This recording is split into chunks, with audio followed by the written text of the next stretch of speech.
Most of the military is awake to what's happening. They're upset to the fact they have a domestic operation. They know it's dual use. They know the non-commissioned officers and up have been told, no, it's for domestic. They ask, why are we fighting role players wearing John Deere hats in every scenario we've seen and screaming, I have rights, I'm an American? The National Guard's asking, the regular Army's asking, the Marines are asking. So now they're having this big peer pressure deal where they say, none of this is for domestic. You're a kook if you say it. And people in the military are being told, shut up, it's not for America, when they admit it's for America. So it's the PSYOP. I think in 1984, they call it Crime Stop. Where you know something's one way. It's like you're reporting on your dad for something to Big Brother. Your dad's disappeared. But then they tell you you never reported on your dad. You have to actually believe you didn't do it. And even though you know you did do it, you then convince yourself you didn't. I mean, it's basically mental illness. They're teaching people how to be mentally ill. I mean, they're still saying there's no NSA spying. They're still saying when all the documents are public, it's admitted, it's all come out, they're saying we don't listen to any of you illegally. In fact, we don't listen to any of you. Because they define it as metadata, the entire recordings, everything you said. Metadata would be who you called, the phone record. They record 80+% on the last thing that was leaked. They admit it was accurate. 80+% is being totally saved. Email, faxes, phone calls, and they're building new giant centers everywhere, all over the country to get over 100%. You say, what do you mean over 100? They're going to grab everybody else's data and record it forever. See, it's the compression. Remember 10 years ago, you couldn't keep more than 20 songs on or 30, 40 songs on a iPod? Now you can keep thousands? It's compression. So I want to hear from you. How do we stop this? Or am I wrong? Do you disagree with me? I'd love to hear from you. 800-259-9231. First-time callers. 800-259-9231. We'll give new callers a chance to be involved on air. And we've got so much other news as well. New ISIS attacks, you name it, it's all coming up. Don't worry, George Bush told us 9 years ago there was no illegal NSA spying, period, inside the U.S. And now Senator Marco Rubio, the darling of the Republican neocons and rhinos, has come out and said there is no spying. Just period. It's just not happening. And the NSA has come out and said they need more domestic surveillance. In fact, a GOP senator has come out and said domestic surveillance needs to be ramped up. 80% of your phone calls and everything else is recorded, on record. Totally illegal. Clapper said there was just none of this happening. And his lawyer came out and said, well, when he said that, he didn't know about the program. He just headed up the National Security Agency. Of course, everybody knows that that's as big a lie as Bill Clinton saying he didn't have sex with that woman. It's all games. And our story is linked on DrudgeReport.com. Special forces train with cops for house-to-house raids. And then they admit under Northcom that is their new mission. But here is the senator. This is worse than Obi-Wan Kenobi saying these aren't the droids you're looking for. Move along. Move along. These aren't the droids you're looking for. Move along. But, you know, we laugh at that. We're not, the listeners of this show and other people, a large percentage, but not a majority, are not in a total disbelief dreamland. I mean, this is the formula, and Marvel Comics admits it, where they'll put out the first Thor, and it's silly, it's for kids, but it's entertaining and well done. And then every subsequent one is just basically a video game on the screen with CG. I mean, they use video game programs. They used to do a fight scene with video game characters. They even have the lines on their arms and legs, you know, from the computer game. Because the public accepts it. And then each one gets dumber. I mean, I went and saw the new Avengers. Unwatchable. My two children laughed at it the whole time. It was just over-the-top bad acting, over-the-top stupid. The first Captain America. The second one, Winter Soldier, pretty well done. Good acting. I mean, really first-rate movies. I talked to folks in Hollywood. They said the next one coming out is going to be just like the others, just totally screwed up and over the top stupid. And they're doing that on purpose to basically dumb down the public. You give people dumb art, it makes them dumb. But see, you say, what does that have to do with the takeover? It's suspended disbelief. The public, after just a few minutes, they found this in major studies, you can look them up, once you've gotten acclimated to go into suspended disbelief, for those who don't know what suspended disbelief is, or what happens to your brain waves under it, do you like kids making noise or running around when you're watching your favorite TV show? No. You want to put them to bed, and then you want to get in there, and it's like 9 o'clock at night, close the door, close the windows, you don't hear the planes flying over or whatever, or cars honking, and you get in bed and you turn your favorite TV show on. You get some popcorn. Right? I mean, even I sometimes watch movies or TV. And that's what you do.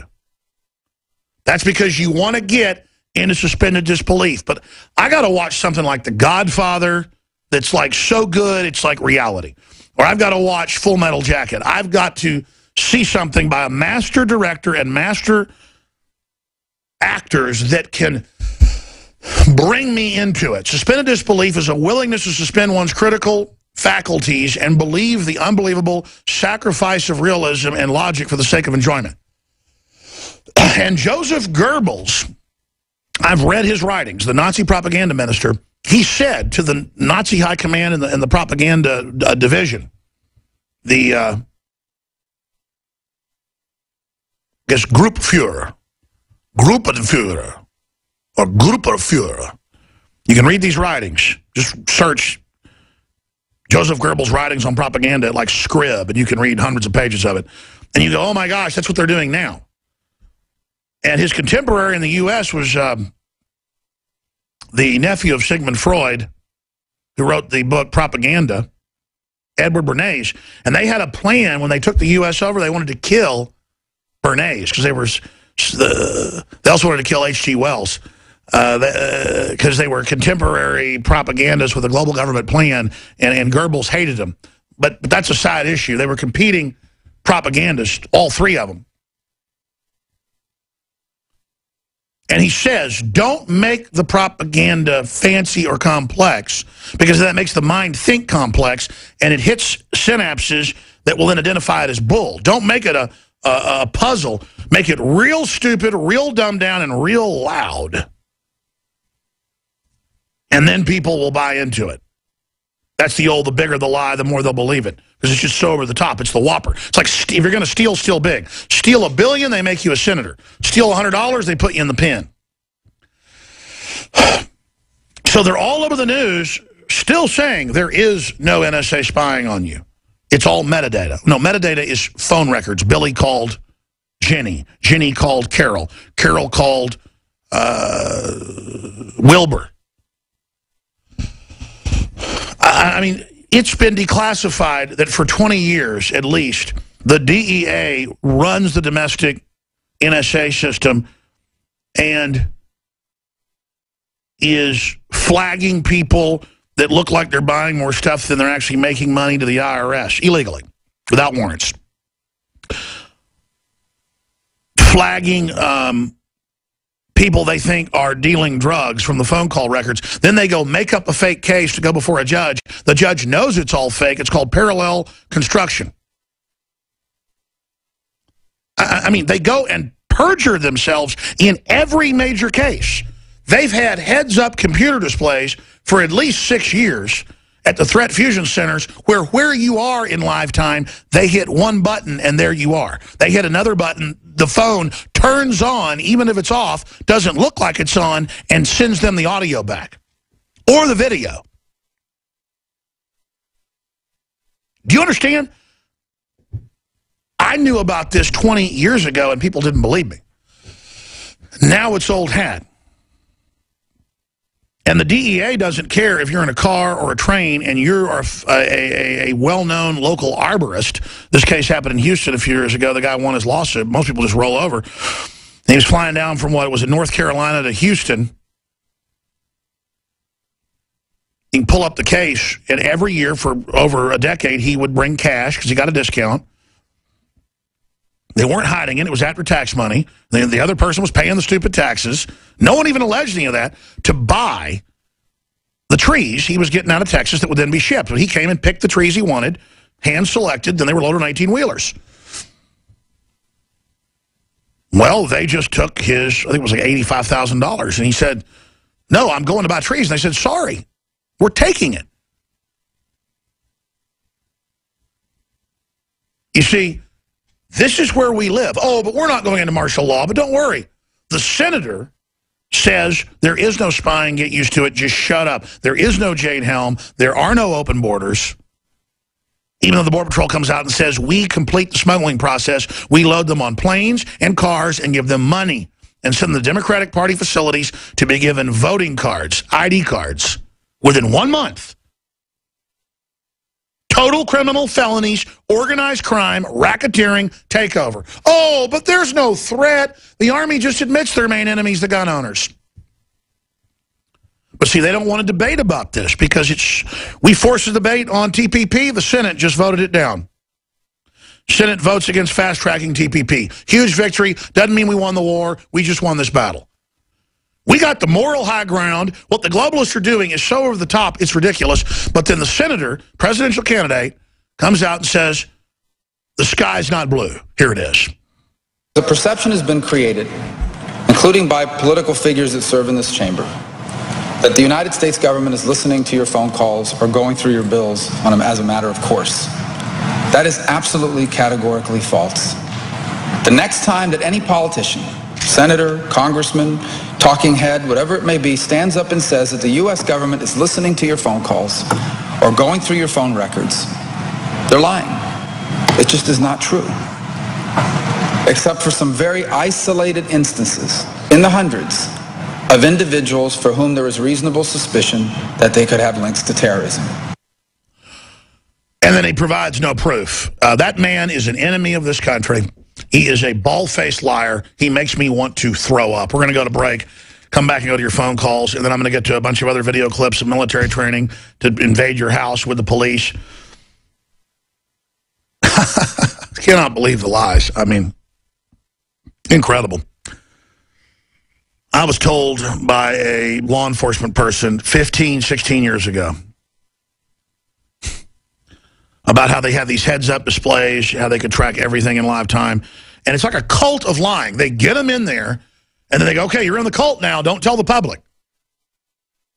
And then people leave the cult and tell us, and we have everything and the documents and even how to run all this stuff, and they just say, it doesn't exist. And Rubio gets up there with his... I mean, Ancestry.com, it's come out, shares your DNA with the police. When you go to any major hotel or rent car, it runs through the police database. I mean, this is all admitted. I had a high-level Time Warner engineer at my office 18 years ago, opening up a Scientific Atlantic cable box to show me the camera and the microphone. The microphone at that time. 2 years later, the hidden camera. It was before video games, interactive. It was all wired in. People in Australia found cameras in the damn boxes. I mean, Samsung admits they watch and listen to you now with the smart TV in the terms of service. I mean, but don't worry, Marco Rubio said, get in people's faces. See, they want to get the ignorant mass of people in our face saying we're liars. We'll go to your phone calls when we come back. Don't forget the new InfoWarsLife.com product is out.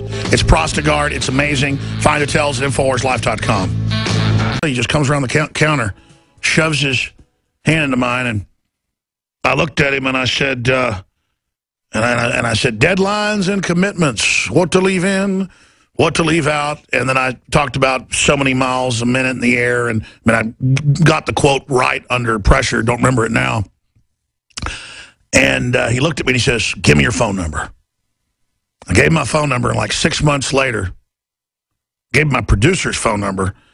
You know, the producing isn't like in movies where the producer owns the movie. In radio, the producer sets up the guests and stuff. And back then it was Trey Kincaid working for us. And he works over at 590 right now.